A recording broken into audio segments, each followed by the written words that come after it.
I'm going to suggest that we get started. I'm Catherine Marshall. Welcome to the Berkley Center. This is the Berkley Center for Religion, Peace, and World Affairs. It's established about 7.5 years ago with the objective of bringing together the different parts of the university that work on religion and public life. I've been here from the beginning. I work on religion and global development, but that's not our topic today. And welcome back to those of you courageous souls who have come back right away after spring break. It's a great pleasure and also an honor to introduce my good friend and colleague, Paul Rauschenbusch, who at the moment in his main incarnation, though he has many, is as the religion editor of the Huffington Post. Paul has had a long and interesting career for someone who is so young. But he began as a disc jockey and record producer in Barcelona, Spain. He comes from a remarkable family. The fact that his name is Paul Brandeis Raushenbush is not accidental. So he has different religious and public intellectual feisty antecedents.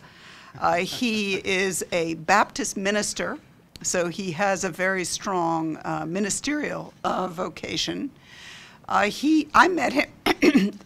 I met him first when he was a part of the Office of Religious Life at Princeton University. There he was renowned and has a devoted following of students who were challenged and stimulated and supported. So a tremendous interest in students and the life of a university and the role of religion in the life of the university. And not last but not least in this brief introduction is that Paul has been part of what I would see as the ground floor of the internet and religion. He was very much part of the BeliefNet.com, which exploded some years ago. And I remember at one point when I looked, and I have no idea what it became, they were sending out 13 million emails a day. Which impressed me. And Paul, among other things, apart from sort of helping to create the whole concept, did Ask Pastor Paul. So he was giving advice to, I think, mostly young people, maybe even to others. But then he shifted and is now working full-time for the Huffington Post religion page. I have been trying to write for the page, trying to learn this new medium, along with many others of us.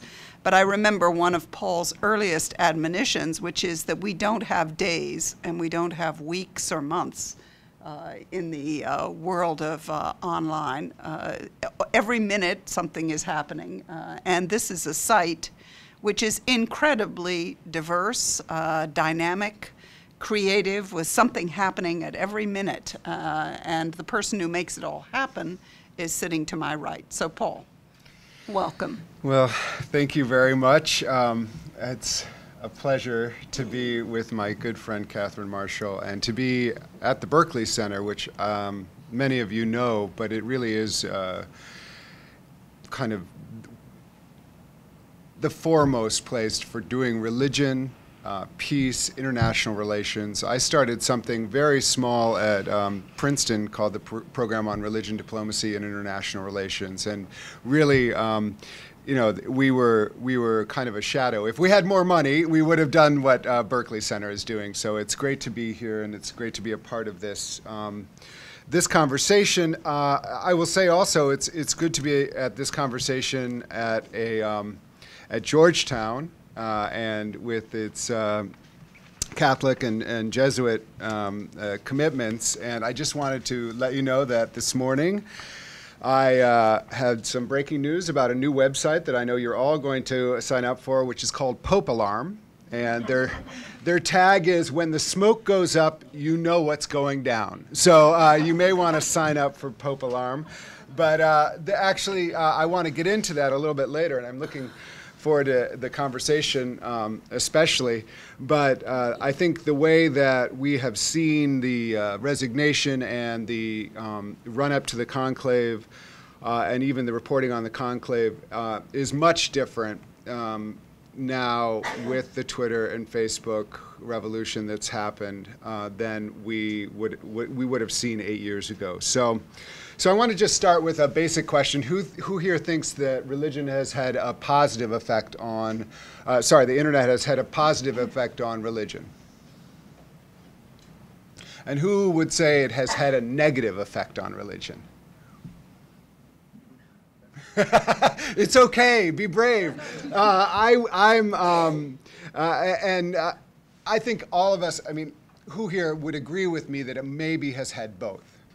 Putting my cards on the table, I think that the internet, as you can hear from the title of my talk, a blessing and a curse. The internet has had a positive and a negative impact on religion, and the reason I am leaving my little bubble at Huffington Post and really talking around the country about this is I think it's very important that people of goodwill and intelligence and kindness and compassion engage the internet because I think that the future of religion is largely going to be shaped by the internet. And if people of goodwill sit out the internet, we are in for a very rough time. So that's putting all my cards on the table. That's the reason I'm here. But I also think how we do that is really an important conversation. And I think together, what I'm hoping, especially once we get to the conversation, is thinking about best practices and ways that we might work together to create an internet that is a blessing and not a curse. So it's appropriate to talk at Georgetown about a Jesuit theologian. I don't know, maybe he wasn't Jesuit. He was a Catholic priest, Teilhard de Chardin, who talked about something called the noosphere, which was this thinking connective layer that was going to come around the globe and bring everybody together. And he may not have meant the internet, but it certainly resembles the internet. Everybody has heard about the butterfly's wings, this flap that happens on the other side of the world. Well, this technology has made that very, very real.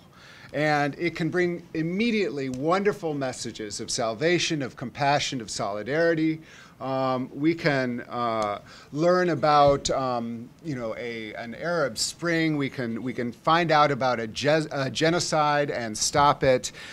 We can see images of suffering, and we can send resources to a tsunami or Haiti. Or even a school bus monitor who was bullied. I mean, all of these are stories that can go very quickly live, and really wonderful things can happen because of it. But it is also true that the internet can let very bad things happen very quickly, and things can get out of control immediately. We only need to think about a very untalented filmmaker who uploaded a very bad film, an Innocence of the Muslims, and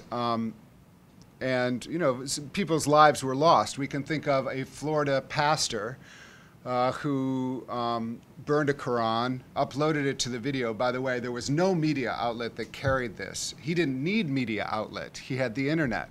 And so people in Afghanistan can see it in American lives, and others were lost. So the internet can be productive. It can create community. It can bring people together. It can also foster hate and destruction and rupture ties. And so when we're talking about the internet, and specifically when we're talking about the internet and religion, we're talking about life and death. And we're talking about the most powerful, transformative, connective tool that's ever been invented. And we are in the infancy stages of it. We are just beginning to understand what this is. Neither Twitter nor Facebook are a decade old. All of this wasn't happening. When I was in seminary, we were just beginning to hear about the internet. So this is all very recent history. So what we're doing now is really making history, trying to figure out what we're going to do with this printing press revolution. I mean, that's the kind of thing we're talking about. So what I want to do is say a little bit about what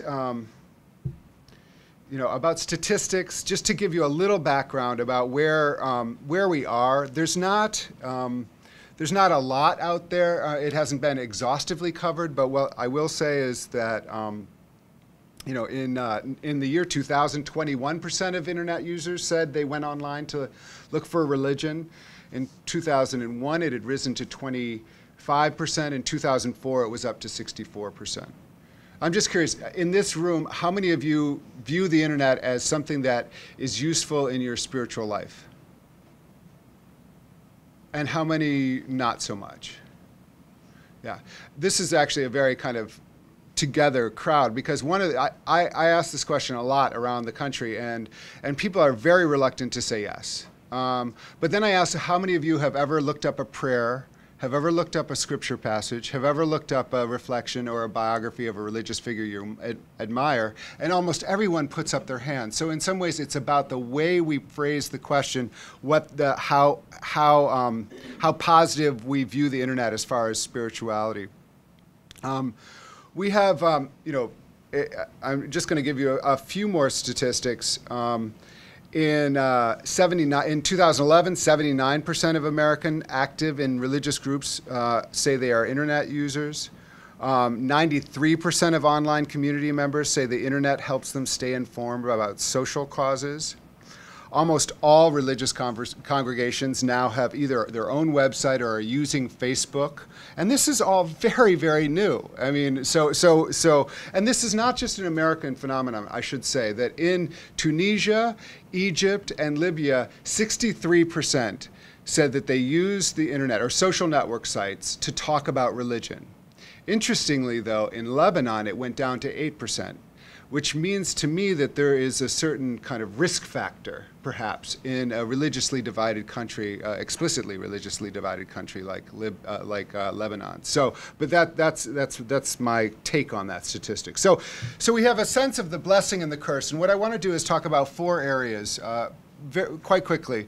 The first is information, the second is authority, the third is community, and the fourth is technology itself. And then I'm hoping that really we can get into the conversation that is the reason I'm here, and hopefully you're here. So, information. The internet is the most vital tool that has ever been invented for religious information. If you have a smartphone, you have access to the largest religious library that ever has existed. Now, and most libraries now are actually uploading material very quickly so you can access it online. But also, liturgies, scripture, prayers, all of it is online. You have it at the tip of your fingers. It's amazing. And every day, more is going out. People podcasts and people are uploading images and all this. It's a constantly expanding universe of information. It's very exciting, and for me, this is not an abstract thing. This is very important for the practice of spirituality, the practice of religion in the world. I had a personal experience that I'll tell you about when my partner's mother was dying in the hospital and it happened very quickly. We went to the ICU, and then they said she has to go into hospice, and we were taken completely aback. There was no chaplain available, but I had my iPhone, and I just looked up the Episcopal prayers for the dying, and I was able to say them over her. And is that Rich Cizik? Come on in, brother. No lurking in the background for you. You're too big for that. Come on. So, yeah, front row. That's your punishment. If you arrive early, you can sit in the back. If you arrive late, you're in the front. Welcome. Isn't that nice of me? That's as cordial as I get. But this was a very powerful moment in our lives, because here was this, my partner's mother dying. We were able to say the prayers for the dead that were appropriate for our family. When she died, I was able to say the prayers for the dead. And our experience of grief was transformed by that ability. Now, the Episcopal Church had uploaded the Book of Common Prayer to the web, and it was not easy to find, I have to say, but they had done it, and because I know something about it, I was able to locate it. But that's just an example of a life, a spiritual life being transformed by the internet. That would not have been possible before this. So this is not just also about our own faith. It's also about faith of other people. I mean, I grew up in a pretty homogeneous society, and I was just talking to, I was out in Fargo Moorhead talking to a small Lutheran college, and pretty much everyone there was a white Lutheran. And yet they were so interested in learning about people of different faith traditions. So you can very easily now go online and interact, not just learn about it, but interact with people of different faith tradition. You can learn what Baha'is believe. You can learn what Muslims believe, what Wiccans believe, what Buddhists believe. It's an amazing opportunity, and you can interact with them in social network sites. This is a wonderful opportunity, and it's a kind, almost a, it reaches three-dimensional because you're able to ask questions, respond. It's not just a book like it would have been. During Ramadan season, for the last 2 Ramadans, we've had a Ramadan live blog that's happened on HuffPost Religion, which every day, scripture, all sorts of things are up. We've had one fellow who is a wonderful imam by the name of Khalid Latif, who is the police. He's a police chaplain as well as the NYU imam, and he wrote a daily reflection. And I was able to follow along with his daily reflection of what it was like to fast during Ramadan, and my spirituality was enriched immeasurably. Because of this kind of forthcomingness. So, and right now we're in a Lent live blog, and we have all sorts of people blogging and reflecting about what it means to fast during Lent. This is an opportunity for the sharing of information. And it's really wonderful. And I should say, the information is not just something where we receive information. Everyone can share information. So everyone can be both consumers and creators of religious information. This is very powerful. In the past, it was very, we were all received what we could get, and it was much more difficult to be a creator. Not so anymore. All of us can get on Twitter. All of us can be on Facebook. We can all share what we know about religion and spirituality. So this is a very powerful thing. Unfortunately, and here we get to the curse, there is a lot of incredible misinformation on the web.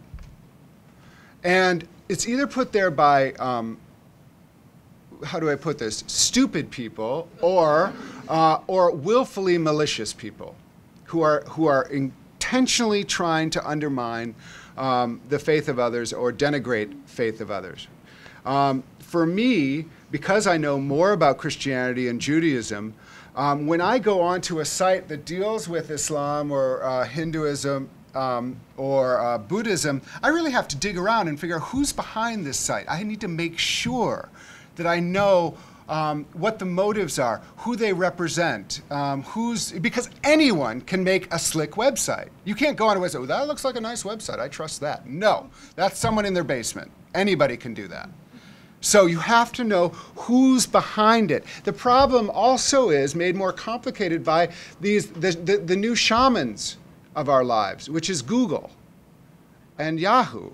They are the people who connect us with information. I want to know this. I'll put it in my Google search, and I will put back on. I saw this frantic motion. We'll hopefully edit this out of this. Sorry.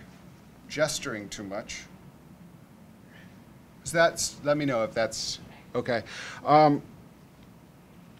So you can put in a search, and Google and Yahoo have very specific algorithms that no one knows but them, and a lot of us spend a lot of time, for instance, at Huffington Post, trying to figure them out, so we can win.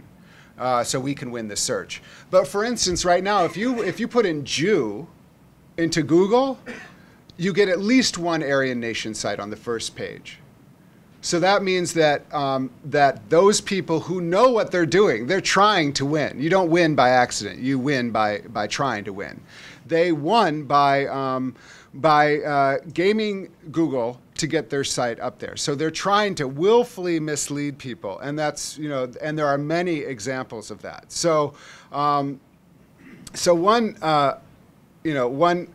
one professor wrote to me. I wrote a question like, "What's good about the internet? Is the internet bad or good for religion?" And one professor wrote back, "There's much good. I learn a lot." But she said, quote, "I also find myself having to do battle against the worst kind of uninformed drivel that makes its way into my students' papers and theologies." So it's, you know, there's a lot of kind of information. Here's another example of something that's a little bit wasn't willfully trying to mislead, but maybe it was. I'll give you and you can decide. There's a site called Reddit, which is a very popular site and very kind of aggressive, hard site. And they, one of their Redditors took a picture of a Sikh woman who had a turban, and she also had some facial hair, and he put it under this title called "Funny." And it was intentionally meant to make fun of a person with a turban and hair, maybe some facial hair. And she wrote back this it got a lot of hits. And she wrote back saying, "Oh, I saw this on the web. I want to let you know about my religion and about my appearance and why I dress this way and what Sikhs believe and why it's, you know, why we have actually a divine that doesn't have a gender and why it's important for me not to shave my face." And that went viral. It went crazy. Her response, which was an education to this willful kind of denigration, went viral. And then the Redditor, the guy who had put it up in the first place, posted his response, which was a repentance, saying, I am so sorry that I did this. This is not who I want to be. I learned so much about the Sikh religion. I'm so glad that I've been educated, and I am truly, truly sorry." And this, by the way, is what we call a really good story on Huffington Post. So in case you think that everything bad is what clicks, it's not. Really good stories can click very well. This was on the front page of Huffington Post. It was on the front page of AOL.com. So these kind of stories can be very good stories, and so that's an example. But what I want to end this information thing is we need religion professors at Georgetown. We need all of you online so that correct information to the best of our ability can get out there so that we win the internet for good information about religion that's respectful of other people. So that's the way that the internet will be a blessing, not a curse, as far as information. Now, the second thing I want to talk about is authority, which is very interesting. So the web is very egalitarian, and that can be a really good thing. So, you know, I'm kind of a radical Baptist in the sense not even sure I believe in clergy. I'm sorry to all. I'm ordained myself, so I'm like, you know, criticizing myself. But I think it's good that people are able to look beyond the people who are immediately in front of them, kind of saying, this is the only thing you can believe, there's nothing else out there. I think that's generally a good thing. You know, you can go out there and find some information. You can search for more knowledge, which I think is positive.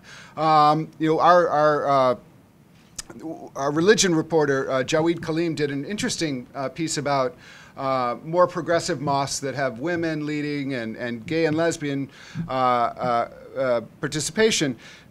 Now, this was an interesting story in this case because the only way these mosques were ever going to happen was because of the internet.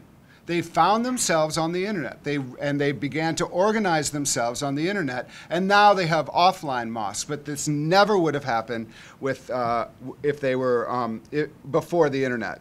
They would never have been able to organize. I had an advice column called Ask Pastor Paul, which was referenced.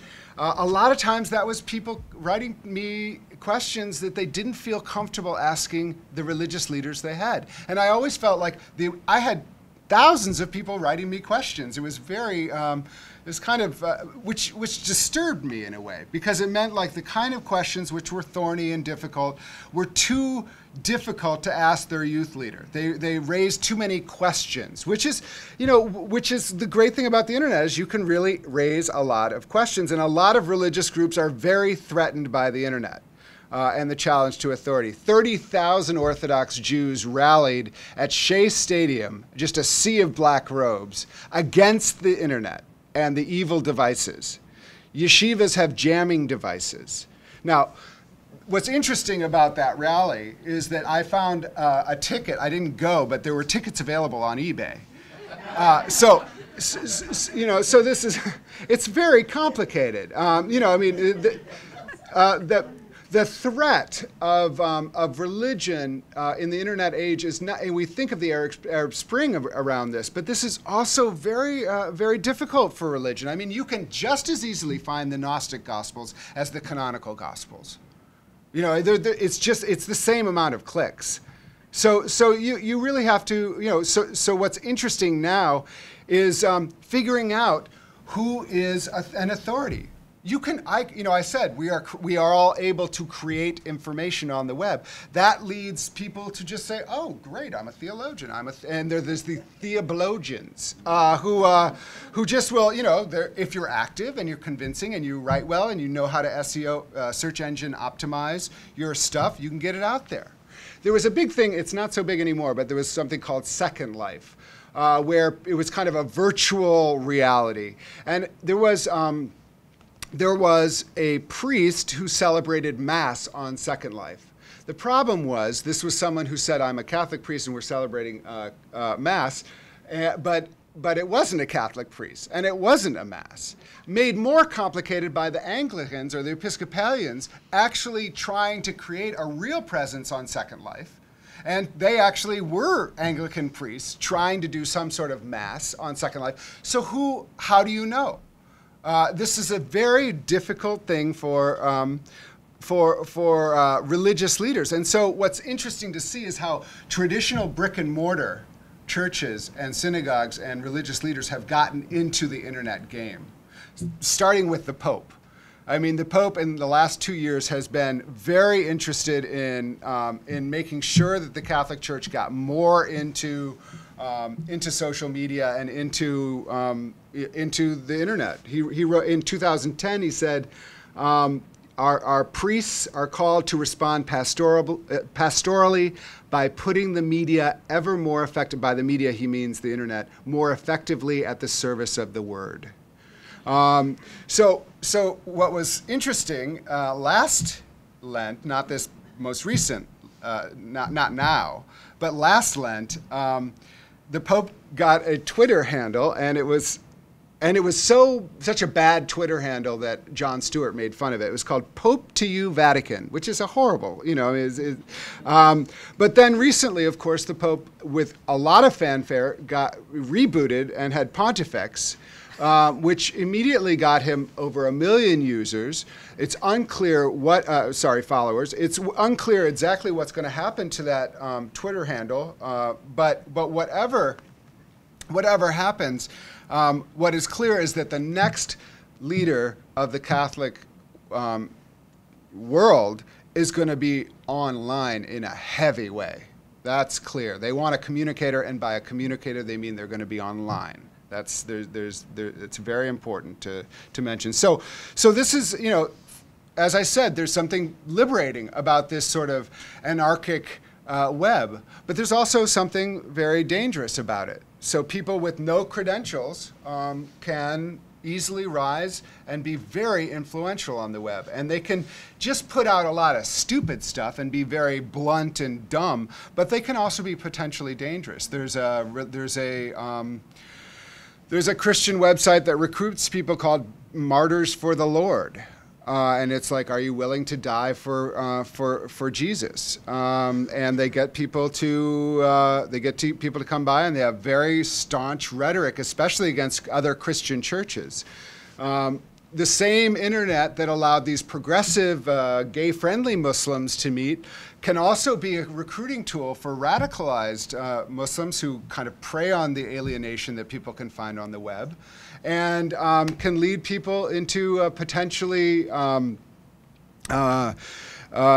dangerous and possibly actually violent acts. I mean, one of the things that's important to remember is that the studies show that actually mosques help reduce alienation among Muslims. People who go to mosques hear actual imams saying that, no, we don't do this kind of things. Whereas on the web, there are people who are trying to radicalize people of all faiths. This is not just, as I say, this is something that is, this goes across faith traditions. We have very influential and very potentially dangerous religious leaders out there who are using the web in very bad ways. So what's important is that religious leaders and those who are organizing and being forces for good, they should take control of the web. They should be out there. They should be absolutely as diligent as people who are trying to be destructive. We need, as in the Gospels it says, wise as serpents. We need that on the internet. We need people who are doing good work to be smart about the internet, to lead people to positive interactions rather than negative ones. Next thing I'll cover is I'll begin to introduce is community. So one of the most celebrated aspects of the internet is its connectivity, is its community. So geography no longer matters. You don't have to necessarily only identify with people who are on your block or in your city. You can be just as easily connected with someone across the world. You do not have to always be with people of your own race or characteristics or nationality or even religion. You can choose. We are allowed now to choose our identity. So we go on Facebook and we say, well, you know, I like Nina Simone, I like Augustine, I like Rumi, and I like, you know, and you can create a network that is that Marisa ready? Oh, get in here. See, I tell you, you're all very lucky that you got here early. That's right. Join the other people of shame.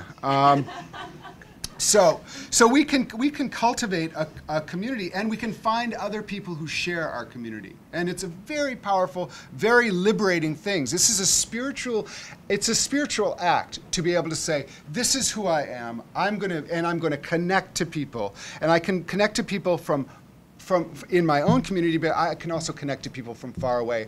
I had a Buddhist student at Princeton who had to go home for a semester, and for her, there was no one in her immediate community that understood her Buddhist beliefs or agreed with them. But every week she would link into a Buddhist Sangha in New York. She would listen to the podcast. She would be in communication. She could write the leader questions. She really felt like, she said to me, that was my community while I was away. And it was really, it helped me so much to have that kind of community. I have my assistant, who is also a former Princeton student, has started a Facebook group that's a closed group. It's people who are committed, but it's called Interfaith Activists. And it's young people from around the world who are really committed to interfaith well-being in whatever community they are. And they have conversations, and every day more people are joining, more people are part of it, and it's a safe community. And these people, many of them have never met each other, but they have become kindred spirits and co-activists in creating this positive force online. This can also be an amazing sort of tool for religious communities. So one story I heard, which is mind-boggling but beautiful and should be inspiring to any religious leader, is that there was a fellow, a black pastor in Maryland who just, you know, got it in his heart, I want to start praying for Africa. He was seeing so much bad going on there. He just wanted to pray for Africa. Every week he would put up a new just prayer straight into the camera, prayer for Africa. Well, over in Kenya, they started watching these, and it started to get following. And he to this day, I think he now has 110,000 100,000 likes, which is a lot, actually. I mean, that's almost 3 times what HuffPost Religion has.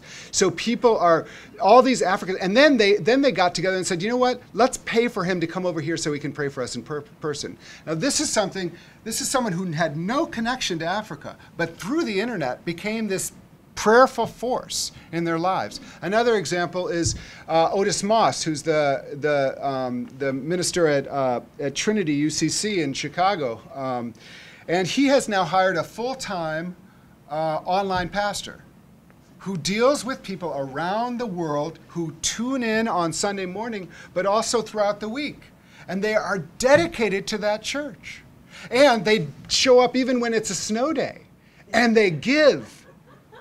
And this is really powerful. So he's, you know, the online pastor is interacting with them during the sermon. What do you all think of that? I mean, it's an interactive thing. And it's pastoral. And they will.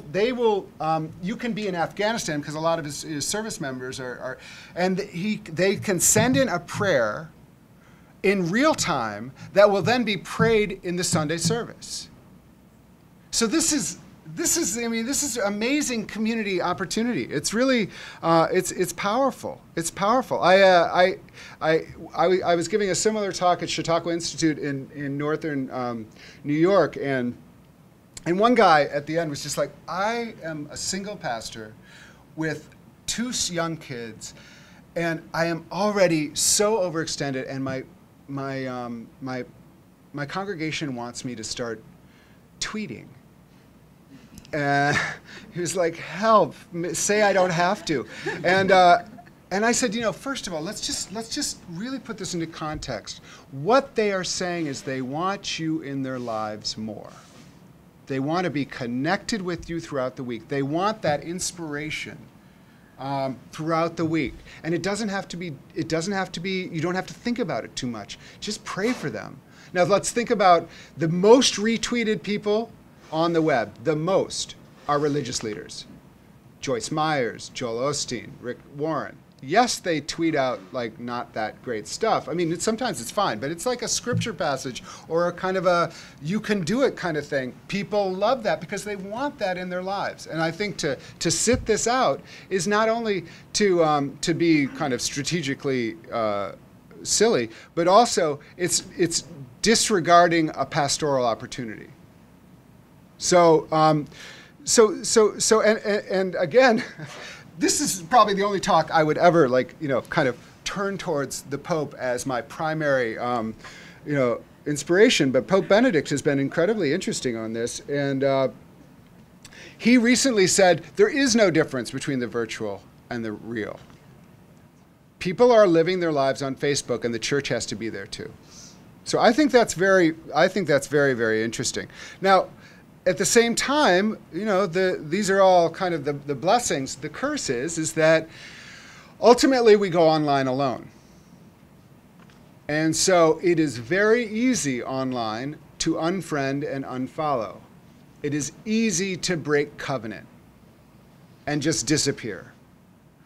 So this means that that it's, you know, the kind of bonds that are made online in some ways need to have some sort of translation to an offline reality. The other thing I'll mention as far as I'm talking about curses, the level of animosity and the level of vitriol on the online is really something that has been bothering me since I started on this. The kind of comments, the kind of ways people attack one another online, they go out of their way to be unkind in a way that they couldn't even imagine doing in person. This is a big problem, and I'm not sure, I don't know what to do about it, aside from to say to people like ourselves who are trying to bend the internet towards the good, is let us maintain the same kind of integrity we would like to be offline, online. And let us teach the people who are listening to do the same. Let's be the kind of people, religious kind of people we want to be online as well as offline. Let's make sure that we are committed to that so that we won't just be attacking. The one thing I will say, when my nephew Sam died, suddenly and tragically, I put up my eulogy on the web. And I was very vulnerable. And I was amazed by the response. People sharing their own grief, people sharing their own sense of loss, people being supportive and loving towards me in a way. And I've seen this over and over again. When people offer some vulnerability on the web, often it is respected. So there is something to the ethic of the web that I think we can tease out. It's not hopeless. We can be there for one another online as well. I was very, very struck by that. But again, what I want, the blessing here, the way to make this a blessing is for all of us and all those who will listen to us and who will trust us, is let us be good people. I had this conversation with someone who's like, I used to go online and argue all the time on the web, and then I just got burnt out. And I was like, don't argue on the web. State your truth beautifully and graciously, and then let it go. Don't be one of those people who goes to the lowest common denominator. You can do that, but just you doing that, by the way, something like, it's a small percentage of people are commenting. Many, many more people read our articles than actually comment. But often people will read that and say, oh, thank God someone said something beautiful. It makes a difference. It's an opportunity for all of us. The last thing I want to briefly touch on is the actual technology of the internet. And there is an app for every spiritual act, as you know. There was a confession app for a while that actually had Catholic approval for a second, and then it was, we're not going to actually do that yet. But there are apps that are completely sanctioned for, you can visit a Hindu shrine, and you can light a light at the deity, and you can put a flower on the deity, and then you can go to PayPal and give a donation to the deity. And it is all considered super legit by the people who are running that shrine offline. Think of, there are ways to insert in a virtual Wailing Wall in Jerusalem, and there are ways to be in contact with people who will actually write out your prayer and put it in on kind of a, what's the other thing that's not virtual? Literal? Anyway, they can put in a solid prayer. Sorry, you can see how far gone I am. So there was a prayer app. This is an interesting. There was a prayer app that basically was a blank screen and said prayers to God. People would put in their prayer, and they would press send. There's nothing more to it. Now, it didn't come back with an auto response. Thank you for your prayer. But the question that all of this raises, which is very interesting, is that a prayer? Is that a prayer? Is there something fundamentally different from me doing this and thinking it in my mind, or praying it and me at my computer about to lose it because people are being really mean to me at work, and just saying, God, help me, give me some serenity. Is that a fundamentally different thing? That's a very interesting question for those of us who take religion seriously. Is it different? Is it if someone has 3 minutes at their desk, at their graphic design, and listens to the prayer of St. Francis, or some sort of Taizé chant, is that, online, because there's a lot of them, is that fundamentally different than going to the cathedral and having someone sing it live? Or are we still in communion? I think it's a very interesting question. Now, there's a fellow by the name of Nicholas Carr, who some of you may have heard of, wrote a book called The Shallows, Internet and Thinking. And he says that especially young people who grew up around the internet, they're actually, like, neural functions have been affected by it. They're not able to sustain deep thoughts or deep concepts.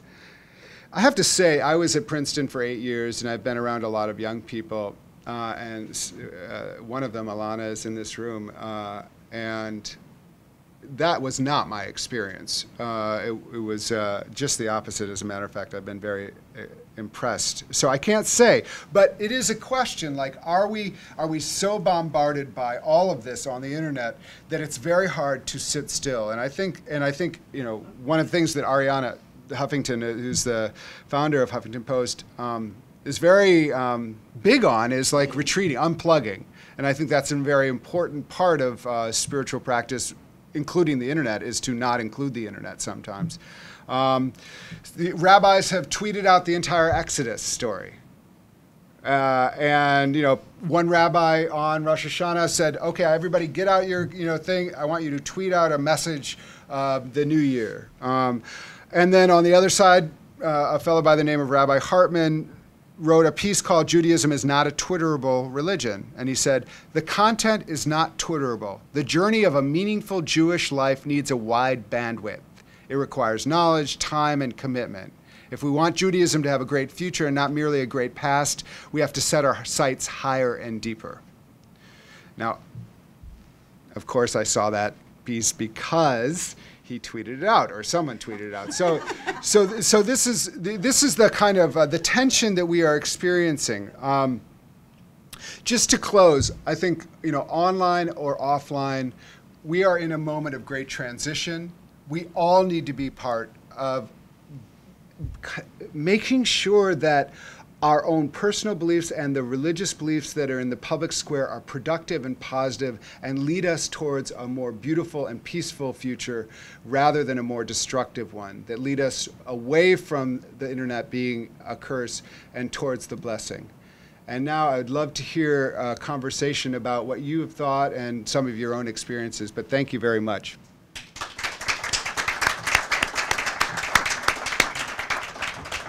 Thank you, Paul. There will be mics that we need. Oh, you need my mic? Okay. Well, let me ask a question and then hand the mic over.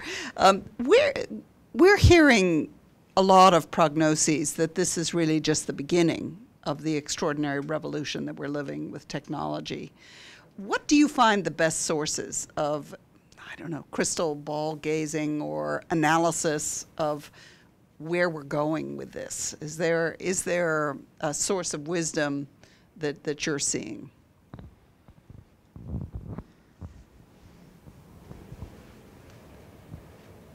I have to say I haven't really been investigating like what the future of the internet is and what are the latest what are the latest ideas about the internet. So I can't really answer that question. I wish maybe someone here actually does have information about that. I don't have the magic ball. I don't know what will be the future. My guess is that it's going to be more and more integrated into our lives, and it will become closer and closer into the way we function in every capacity. So we're just riding the wave. Riding the wave. I think some people. I think some people are getting like wiped out, and new things will happen. I should confess that I'm twice as old as almost anyone at Huffington Post. I'm really like Ariana and I are like there in our walkers. It's all like my whole team is 24 and under. I have 5 people working on religion at Huffington, and they're all young, and they're all very, very. And so this is a, and it's so fast, and that's I think it's just going to get faster and more and closer. The question we have to figure out ways to maintain some sort of our own control on it as the technology continues to get better. Let's start there and then go to Jocelyn. Hi, my name is Carol Sargent. I'm the director of the Office of Scholarly Publications. And part of working with fellow faculty at Georgetown on scholarly publishing is working with a lot of our religious communities and campus ministry. I've always, welcomed everyone from campus ministry.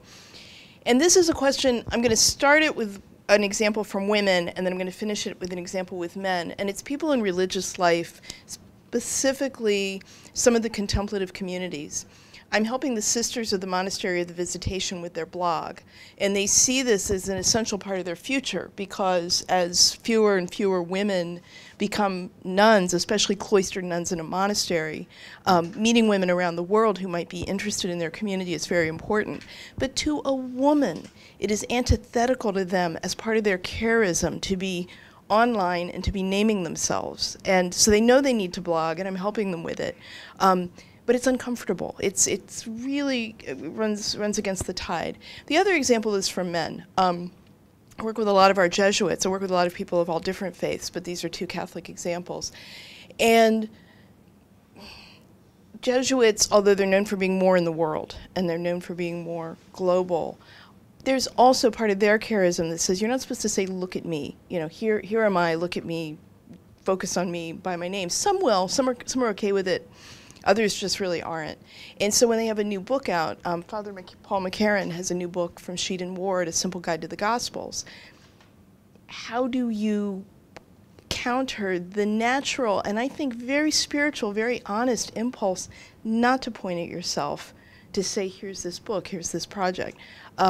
Many of these voices would be wonderful in places like the Huffington Post, but at the same time, there's just a natural extension of who they are that is going to pull the other way. How do you suggest someone in religious life mediate that? Well, I think for first of all, you know, my sense is that you could create a really great platform for women religious that doesn't name them specifically, but comes up with, like, you know, deep nuns or something like that. You know, I mean, you know, something that, and then it's not them, but they each of them actually. I think it would be a good religious discipline for them to think of what's my tweet for the day. You know, and it's not going to be mine. It's not going to be, you know, it doesn't have to be self-aggrandizing. Just, you know, I'm the senior editor of HuffPost Religion. I'm okay at Twitter, not great. Our main venue is HuffPost Relig, which has 100,000 followers. And it's not an individual, but it's consistent. So you can be very, very good and represent an organization, but you should have a voice. Deep nuns, and you can pay me for that. Deep nuns should always be what? They should always have profound wisdom. They should be encouraging. They should be, they should talk about beauty and nature. Whatever they are, people should. That's what I want to follow because that's what I get. And and actually they're kind of funny. Their tweets are I'm just making it up, but I'm just saying what you want. It doesn't have to be self-aggrandizing. It needs, but I'm sorry. The history, what you want to be aggrandizing, my assumption is the gospel. And so what your name is like irrelevant. You know what I mean? But it should. But if another aim of yours is to encourage women to consider a contemplative life, then you have to talk about being a woman contemplative life. So and also with men, with Jesuits who have a new book out, you wrote a book. You have something to say. It doesn't mean that you're like, you don't have to say, and I'm the greatest person. No, point towards something beautiful. That's what, I mean, if a religious leader is worth his or her salt, it's because people are pointed towards something else, not them. Of course, that's idol worship. But it doesn't mean that you can't have a voice. I assume that if you're preaching somewhere, you would appreciate people showing up and listening to you. That's a good thing because you have something important to say. It doesn't mean that it has to be, and that's the reason I came up with this super smart idea. You know, I mean, it comes up with like, and that's what you should be hearing God's voice in your life, and that's the same with Twitter. It should always be about. I mean, and again, we often are pointing people, even in HuffPost Religion, which by the way is because I'm a minister and because I view that site as a place where religion happens, but we are an interfaith site. And we do not have one agenda. So I am not trying to get people to be any one faith because they come there. So it's a different thing. But individuals have something to say, and they're trying to say it as a truth, and I think that's important. Okay. Oh, thank you.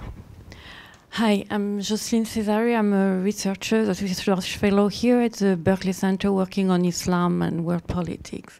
And I would like to bring an experience and then ask you a question. 6 years ago, because it was a team work, we decided to map what do Muslims get when they get online to look for religious guidance, not history, not fun, not... Yeah. And so we mapped all the sites that provide the, ask the imam questions, the fatwa banks. And I saw the negative aspect of what you are describing in the sense that what we witness with lots of worry is actually what we call a Salafization of Islamic thinking, which is very worrisome in the sense that the whole richness of the Islamic tradition, of course the Quran is online, you have lots of interpretation of online, nobody studies them, but people go ask questions and they get responses that are pretty worrisome, and that is considered and more even in the West as the orthodoxy of Islam, while it has never been. So what we have witnessed then after doing this kind of mapping is that how does it work in context? And the two elements that counterbalance this negative effect of the internet are the religious authority. In other words, when we started our survey, authorities were very worried about, this competition online. But actually, what makes sense at the end of the day is having in your environment people with which you can exchange on that. And it does bring up the legitimacy of someone who is credentialed and who can critically interact with some responses or interpretation, one. Second, it's about community. Because the danger of having worked about Muslims in the West that are, glued to their computer is that they really have hard time relocating what they are looking, watching, or whatever in a community context. So indeed, it goes counterintuitive that the mosque is actually a much more efficient space for fighting radicalization than we think it is. So when I hear everywhere that people are afraid about building mosques, we should build mosques. We should give knowledgeable clerics the space to provide alternative thinking. So this is very, I think, I don't know if you have witnessed the same kind of, I would say, what one of my colleagues calls it the theft of the Islamic tradition. I mean, it's maybe excessive, but it's there. So is there anything equivalent in any other religion? You said perfectly what I tried to say quickly, which is, but I do think that again, one of the great joys of my of working at HuffPost Religion is promoting really amazing Muslim voices. And very powerful Muslim voices who are writing beautiful things. We, for a while, I was doing HuffPost Juma every Friday, and we're going to restart that now with a very sort of much more, a lot more intentionality because it faded out. But I've gotten so many compliments from around the world about, about our Ramadan blog and things like that. But you've articulated exactly what I was trying to say, which was that. That the internet can be, and it can be absolutely that also for I think a lot of the more violent Jewish movements in Israel, and it can be that way for Hindus. I mean, there's something called the Internet Hindus. My assistant, Jonaby, who's from Princeton, she was the one who ran our HuffPost Ramadan blog. And so she was always putting out like really cool Muslim stories. Well, the Hindus attacked her as being a jihadi. And her poor mom from India came over and was like, why are they calling my daughter a jihadi? And I'm like, well, because they're idiots. But these are like, there are people who are spending all their time online trying to foment their own views. And I think you've articulated perfectly. And certainly in this country, there have been studies which I referenced that have reinforced what you're saying, that mosques are opportunities for good religious leaderships. But I also encourage more more Muslims to be online, and more Muslims who have a positive authority. Yes, sir. I saw, go ahead. No, I was just. I saw 3 hands on this side. Oh, okay. So why don't we take 3 questions quickly? Oh, okay. Is that okay? It's fine with me. And then we'll go to the other side. And I can do that, by the way. No one's going to get cheated. Yeah. Hi, I'm Deborah Reichman. I'm a doctoral student in liberal studies, and actually I will be examining the role of the internet and community building in Judaism. And I tell people that I'm looking at online Jewish communities, and people say, oh, well, there's, my synagogue live streams, and this rabbi does podcasts, and I look at them, that's great and wonderful, but actually I'm talking about places that don't have walls at all. They only exist on the internet, but they have live services, they have Ask the Rabbi, they provide pastoral services, and I get this blank look, like, no, that's not right. So in your experience, do you think that there will be a credibility and more acceptance over time for that type of online religious community? That's such an. Oh, I'm sorry. I'm not supposed to answer. Let's go to Kyle here first, and then to the back, and then back to Paul. Thank you. I'm Kyle Vandermeulen. I work here on the Religious Freedom Project at the Berkley Center. And I was just curious to get your thoughts on all of the studies and statistics that come out that show people consider themselves to be more alone, more lonely, smaller number of intimate friends. At the same time that they may have 500 Facebook friends, they don't feel that they have strong, intimate, close friends anymore. The rise of depression, the rise of all these problems. I'm just wondering if you think that there's any sort of confluence between the two, or if these are just happening simultaneously, and the internet doesn't really have an effect to play on this sort of bowling alone problem, if you will.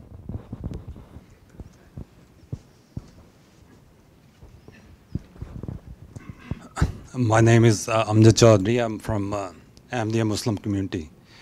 And I just want to comment that long time before, some of the Muslim 600 years ago, he predicted that at the time of second coming of Messiah, the communication will be so much that the Messiah will speak in the east and the people in the west will hear him.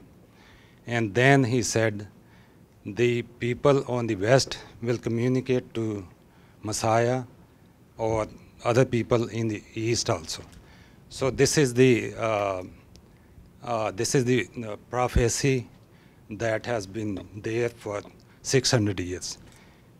The thing is, at this time, as Ahmadiyya Muslim community, we do this internet, we use this internet a lot. We have even the the sermons of our religious leader for 100 years are on the internet, because these are very sacred to us, and the things that has been mentioned in there are very important and important to the whole world. Mm-hmm. And at the same time, this is a very very good tool, but many of the people, they once they see this tool, they are trying to make money. They are trying to make money, and the thing is that on the internet, once they see it is a flourishing way, and then they come back here and they start to say, how can we make money? How can we do these things? But this is not done by Ahmadiyya Muslim community. We don't make money on the religious. Thank you very much. Back to you.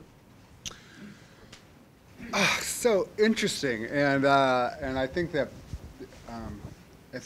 all of my answers, everybody else can offer their answers. I think for the online religious communities in Judaism, I think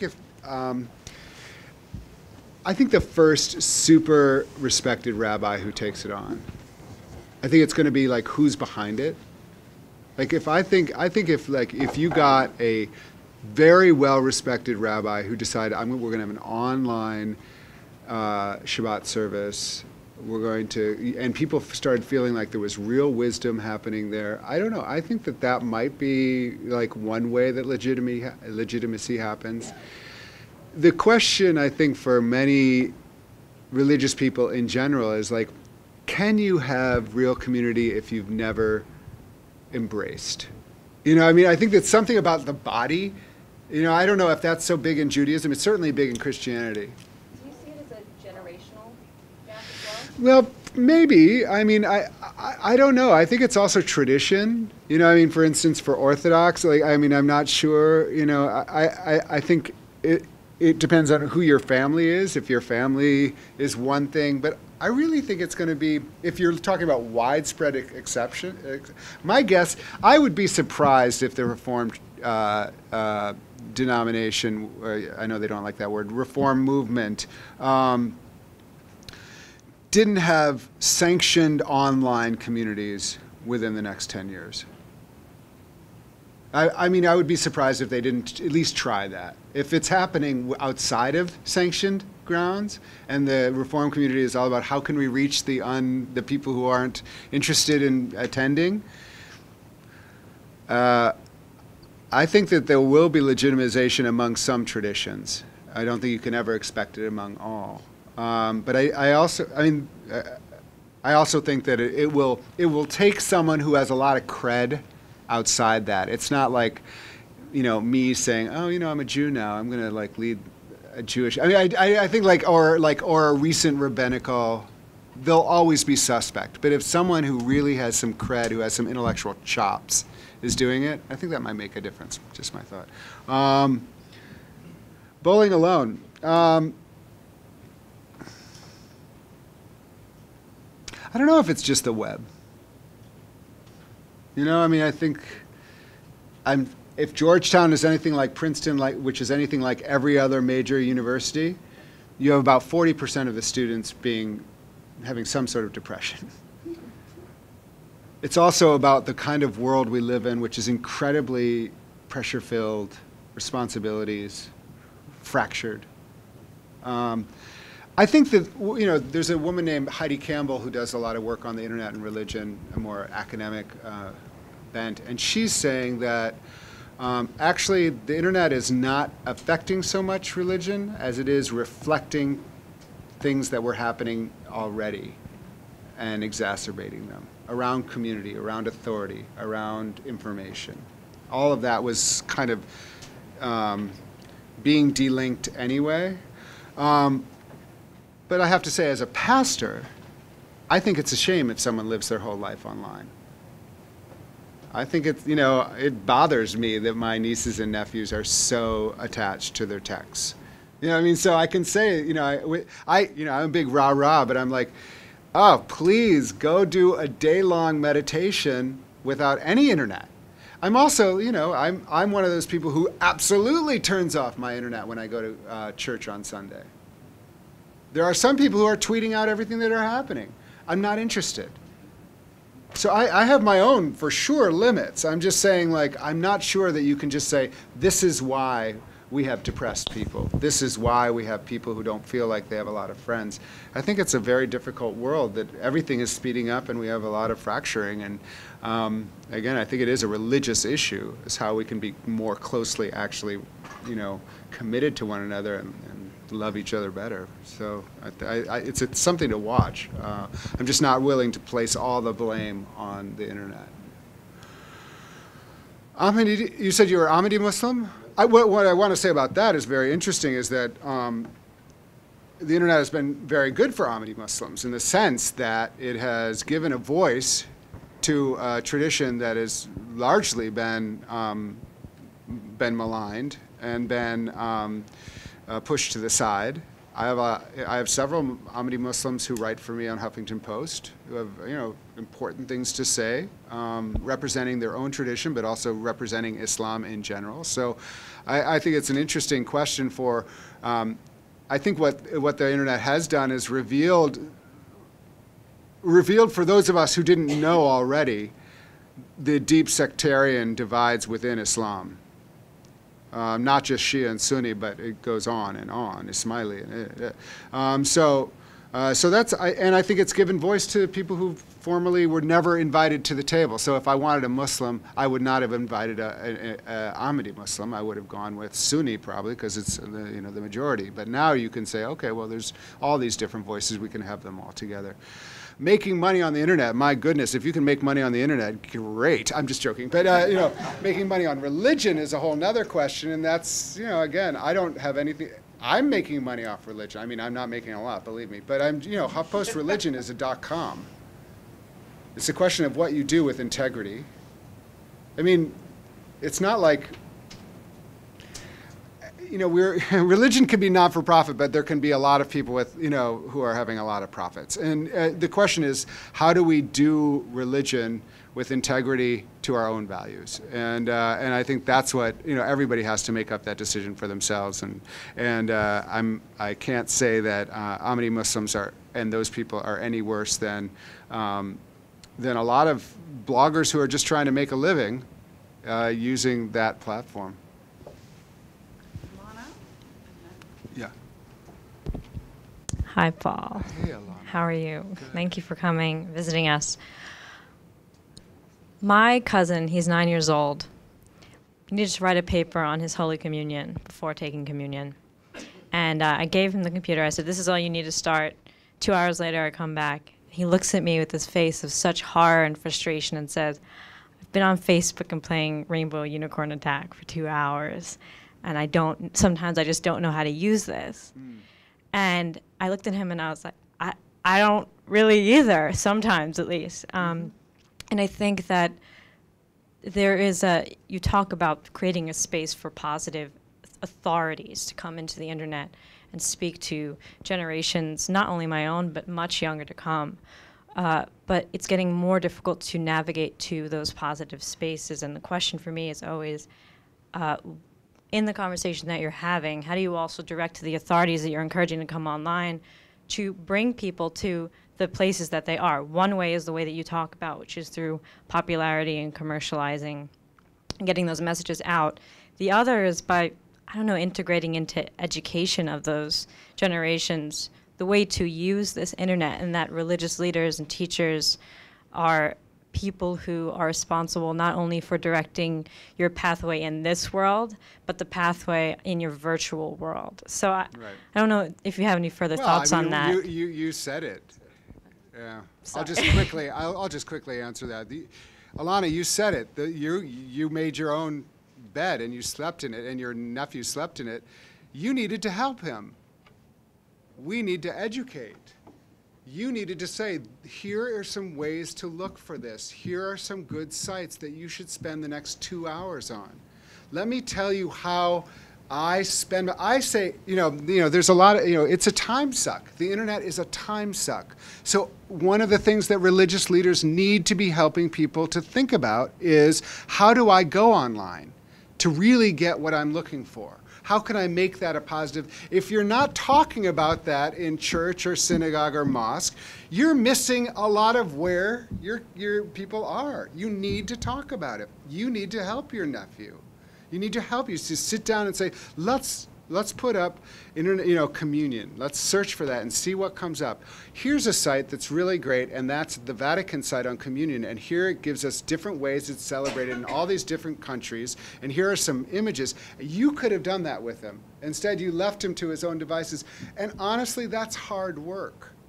I spend a lot of time every day trying to find things online, find good things. So you answered your own question. It's up to us to educate. It's up to religious leaders to educate how you make this work. If you think they're going to figure it out for themselves, you are absolutely wrong. And it will, not only will they get frustrated, they're going to waste their life online, which is very possible to do. Hi, Paul. So recently, we had here in D.C. this Young Adult Faith Leaders Summit, and Georgetown was instrumental in making that happen. And And we surveyed all the participants and asked them about what are the most important things that they would like to talk about if we had smaller follow-up events throughout the year. And not surprisingly, one of the things that they that came out on top was the link between social media or the internet more generally and religion and how to navigate that space. And so right now, some of the coordinators we're putting together an event to pick some of the local communities or organizations or individuals that are really doing well with getting those things together, bring together the internet into their religious space. So because this is something that's on my brain, I'm looking, like you just said, looking for strong examples. I'm just curious whether something that you found recently or maybe for the last couple of years has really struck you as something strong. Generally, a community that is really mobilizing their congregants very well in an online space, a project that's activating people in that way, or an individual that, like you're saying, is more than, I guess, having a lot of followers on Twitter, but is actually doing something really strong. I think it would be interesting to look at for congregations anyway. If you're looking at a congregational base, to look at Otis Moss's church, because I think he's really done something interesting, and he's really smart to talk about it. So if you're looking for an expert in that, it's something I want to follow up on, because I know just enough, but not enough to really explain it fully. But I do think more and more seminarians are going to find themselves being online pastors, probably more rather than just connected to church brick and mortar at this point, but maybe in the future just offline. As far as I guess I think there's still room for improvement. I get a lot of stuff from the Interfaith Youth Corps about what they're doing and things like that. They're really good with Twitter, but I don't know how good they are in like connecting all the colleges that are doing good work. They might be interested. Yeah, because that's what I think they should be doing, is they should be creating this Uber network of all the people doing interfaith work at all the colleges, and they have that organizational opportunity. I'm not sure if they're doing it, but you might look at that and maybe even help them to kind of, asking questions might help them get there. But I can't wait to hear more about it. I loved reporting on that. They were great images, and it sounded like an amazing conference. As a follow-up thing, do you happen to have a thought about technologically, because that was one of the other points you were talking about our innovative technology that really people use? I'm kind of the worst person to ask that. I mean, again, I hide behind my age, but all these, there's all these different things that come up, and there's of course Pinterest and all these kind of things, and I'm just like, I'm doing Facebook and Twitter until they force me at Huffington to do the next thing, which I will, because it's my job. But I think right now if you do Facebook and Twitter, you're doing pretty good. I think there will be the next thing. I'm not sure it's emerged yet, but I think pretty soon young people are going to start all flocking to something, and then we'll know that's it. What do you say? Yeah. I just wanted to see, are there any other burning questions hands that I haven't seen? Okay, maybe this is the last one then. Paul, I wanted to ask about a point you made earlier about the animosity that we often see on the internet in a variety of forms, in religious settings and non-religious. We certainly, after the presidential election here, before and after, saw a lot of it. My line of work is violence prevention, and one thing I have seen work in dealing with someone who's at a point of communicating a tremendous amount of hostility to a space like this is to actually pick up the phone or talk to them in person about what they're feeling and what is making you say this. Tell me more about that. Not to say, yes, you're right, but just to give them a place to be heard. And that in and of itself can really diffuse a lot of hostility I've seen. Have you seen the same thing online? I mean, in terms of when you post something on HuffPost or when you put something on a tweet, I feel like there's so much, some people need to be right, and they're often very vocal when they need to be right, and they can do it in a very off-putting way. But have you seen online that you can have that same diffusing effect? Yeah, it's so interesting, and I think it's a really good point to remember, especially for maybe smaller organizations. I mean, I can put up a piece and we can have 5,000 comments. So we can't call everybody who's angry. Most of the people we delete if they do things that sound violent. However, we do have trolls. And some of these trolls, like, basically you recognize them, you're like, oh yes, and and often on Huffington Post, one of the most interesting things when I started was like how angry the atheist community was that there was a religion section on the Huffington Post, and how they wanted to shut it down, and they were going to, and not realizing that Ariana was never going to shut it down because you want them. I mean, it was just like, it was crazy. But they have been really aggressive, and some of them, for no reason aside from they just really hate religion. And one of them was just like everywhere. And my community editor, which I have, actually picked up the phone and said, "Can I talk to you?" And had an interview with him, and about his own history, and about his own like kind of struggles with the church, and his own like hurt and things like that. Now, it hasn't calmed him down, but it was really an interesting. I mean, we're still going to write a piece about it called like kind of an anatomy of a commenter. But I do think I think he felt very respected by it.